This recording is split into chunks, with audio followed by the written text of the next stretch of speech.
Hai, Assalamualaikum warahmatullahi wabarakatuh. Seperti biasa, kita berdoa terlebih dahulu sebelum memulai pembelajaran. Nanti kalian simak videonya. Oke, kita berdoa sesuai agama dan kepercayaannya masing-masing. Berdoa, mulai.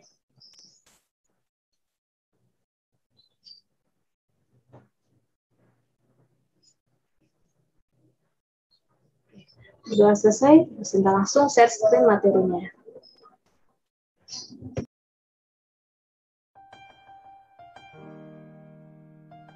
Oke, masih materi perbandingan. Untuk submaterinya menentukan perbandingan dari dua besaran yang satuannya sama dan satuannya berbeda di pertemuan kedua ini. Oke, seperti biasa, kami, para guru, tak segan-segan selalu mengingatkan kalian untuk mencegah COVID-19 dengan 5M plus 1D. Yang pertama, memakai masker. Kedua, mencuci tangan di air yang mengalir menggunakan sabun. Ketiga, menjaga jarak minimal 1-2 meter. Keempat, menjauhi kerumunan. Kelima, mengurangi mobilitas. Dan yang paling utama adalah kita selalu berdoa dan tetap menjaga protokol kesehatan. Oke, masuk lagi ke materi perbandingan di pertemuan kedua ini. Untuk kompetensi dasar 3.4 dari segi pengetahuan, yaitu menjelaskan rasio dua besaran yang satuannya sama dan berbeda dengan fokus pada faktor skala dan proporsi kecepatan dan debit. Kemudian 4.4 dari segi keterampilan, menyelesaikan masalah yang berkaitan dengan rasio dua besaran yang satuannya sama dan berbeda dengan fokus pada faktor skala dan proporsi, kecepatan, dan debit. Untuk tujuan pembelajaran, dalam pembelajaran ini peserta didik dapat menentukan perbandingan dua besaran yang satuannya sama dengan benar. Kemudian menentukan perbandingan dua besaran yang satuannya berbeda dengan teliti pada faktor skala dan proporsi, kecepatan, dan debit di pertemuan ini. Oke, skala. Skala dapat ditemukan oleh kalian pada denah kartu undangan, peta, yaitu melalui Google Maps, aplikasi ojek online, atlas, dan lain-lain, kemudian miniatur kendaraan, maket, dan yang lainnya. Nah, skala ini biasanya 1:n. Misalnya, suatu gambar menunjukkan skala 1 cm banding 140.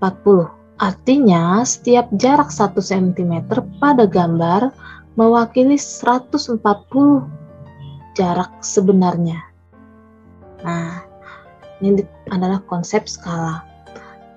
Maka skala atau S adalah perbandingan antara jarak pada gambar, misalkan JG, dengan jarak sebenarnya atau JS. Oke, catatan penting untuk skala di sini adalah sama dengan JG bagi JS. Nah, sama dengan JG bagi JS. Kemudian mencari JS, jarak sebenarnya, sama dengan JG dikali N. Nah, N ini nanti yang jarak sebenarnya di sini ya. Untuk mencari JG, sama dengan JS bagi N. Oke, lanjut biar kalian paham. Ayo kita amati jarak antara kota Y dan Z pada suatu peta adalah 8 cm. Jarak sebenarnya antara kota Y dan Z tersebut adalah 160 km. Berapakah skala peta tersebut? Ya, pembahasan skala sama dengan ukuran pada peta banding ukuran sebenarnya. Nah, skala sama dengan 8 cm banding 160 km pada soal ya. Kemudian 8 cm banding 16 juta cm, kilometer dirubah ke cm. Lalu disederhanakan, berarti 1:2 juta. Jadi skala pada peta tersebut adalah 1:2 juta. Oke, contoh yang kedua, biar kalian paham, insya Allah. Ayo kita amati jarak antara kota A dan B pada peta adalah 3 cm. Jika skala pada peta yang digunakan adalah 1:1 juta, tentukan jarak kedua kota sebenarnya. Pembahasan. Jarak gambar atau peta atau JG sama dengan 3 cm, kemudian skala atau S 1/N, yaitu pada soal 1/1 juta. Yang ditanya adalah jarak sebenarnya atau JS sama dengan JG kali N. Nah, kemudian JG-nya adalah 3 kali 1 juta. Nah, 3 kali 1 juta adalah 3 juta cm. Jadi jarak sebenarnya antara kota A dan B adalah 3 juta cm, dirubah ke kilometer menjadi 30 kilometer. Oke, lanjut ke proporsi. Pengertian proporsi apabila dua perbandingan atau rasio besar atau nilainya sama, maka akan membentuk sebuah proporsi. Jadi, proporsi adalah suatu pernyataan yang menyatakan bahwa dua perbandingan adalah sama. Rumus proporsi, perbandingannya dinyatakan sebagai berikut. A per B sama dengan C per D, atau perkalian silang menjadi A kali D sama dengan B kali C. Oke, lanjut biar kalian paham. Ayo kita amati contoh proporsi. Putu membeli 3 lusin buku dengan harga 36.000.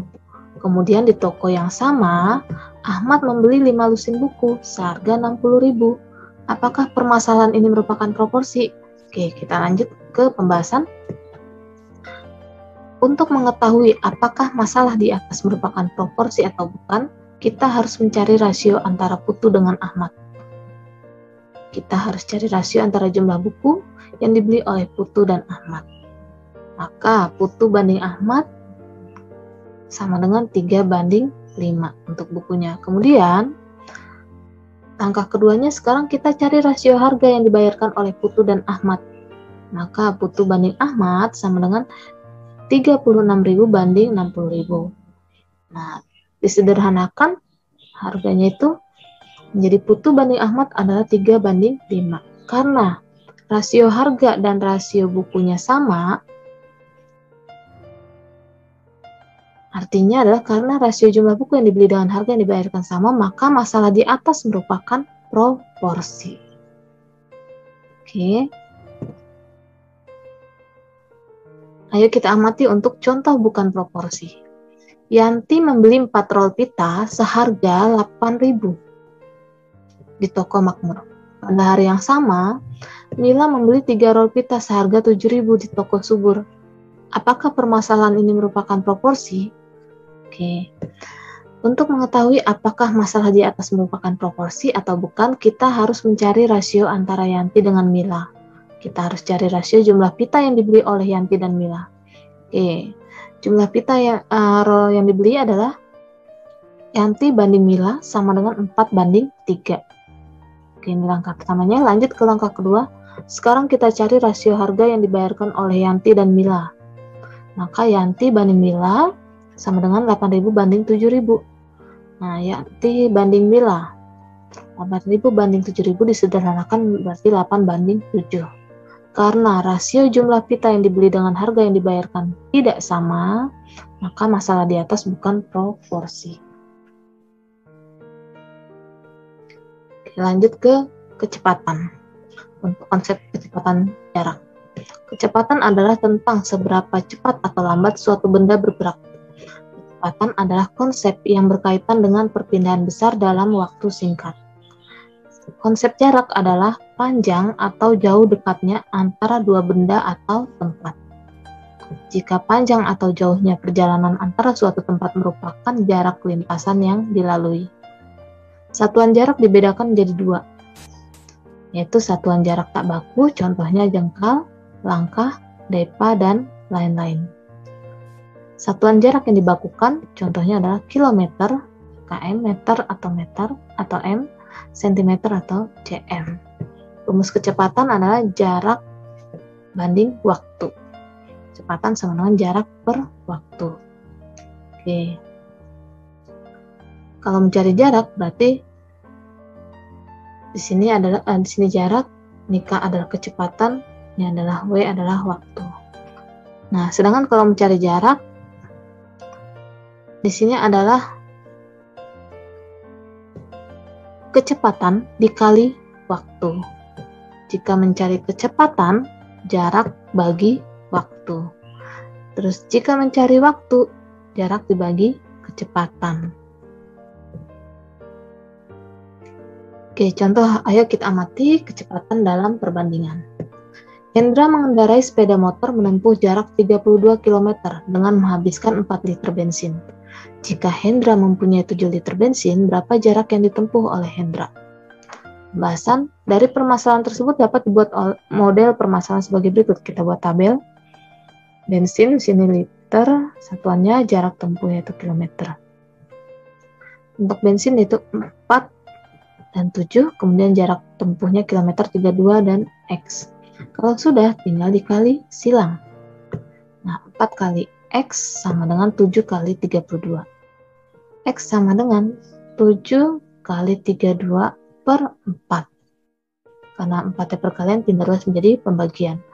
Nah, 32 bisa dibagi 4, yaitu adalah 8. Jadi 7 kali 8, yaitu 56. Jadi jarak yang dapat ditempuh oleh Hendra dengan 7 liter bensin adalah 56 km. Oke, untuk debit. Debit adalah perbandingan antara volume dan waktu. Konsep debit misalnya saja pada debit dibutuhkan kemampuan menentukan hubungan antara satuan volume dan satuan waktu. Oke, ini ada volume, debit, dan waktu. Mencari volume yaitu debit kali waktu. Mencari debit, volume bagi waktu.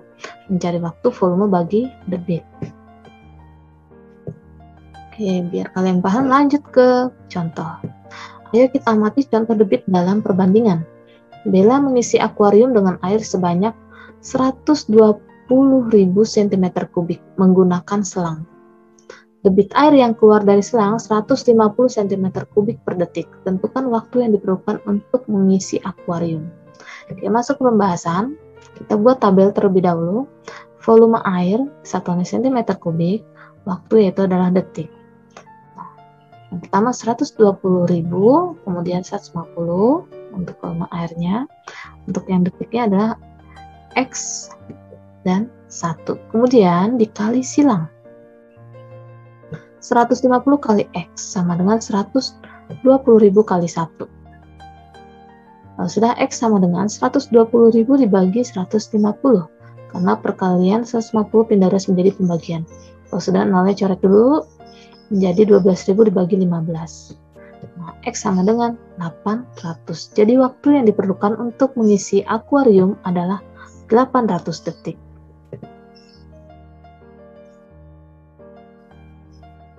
Oke, nanti ada latihan di Google Form. Ntar Bu Sinta kasih linknya di sini. Kalian tinggal klik, kemudian kerjakan dengan hati-hati karena hanya 1 kali kesempatan aja. Oke, semoga kalian paham sampai sini. Insya Allah. Terima kasih. Wassalamualaikum warahmatullahi wabarakatuh.